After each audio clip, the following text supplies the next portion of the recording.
Hello guys, welcome to the channel. In this video I'm showing you how to find electric vehicle charging stations on Google Maps. So open the maps of course on your phone or your desktop and look right below the main search input window where Google displays row filter shortcuts like gas, restaurants and hotels.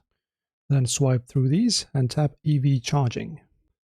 You can for example type EV charging stations and see locations of them right over here, if you can't find them in here with these buttons.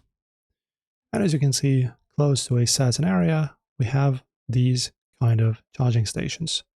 As you can see how powerful they are. Of course, you can save them, choose directions so that you can actually travel to them and stuff like that. And as you can see, it's also showing the location.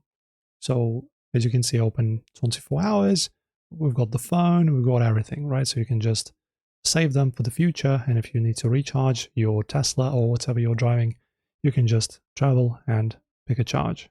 Also, guys, don't forget to read reviews. As you can see, this particular station is not so good at all. So search for some good ones. And also don't forget, when you're searching for them, make sure to understand that the connector type has to be compatible with your car. So as you can see, we have the connector type, which is CSS. So make sure that it's compatible with your vehicle. So that's how you search, guys. Pretty simply done. As always, enjoy and thank you for watching.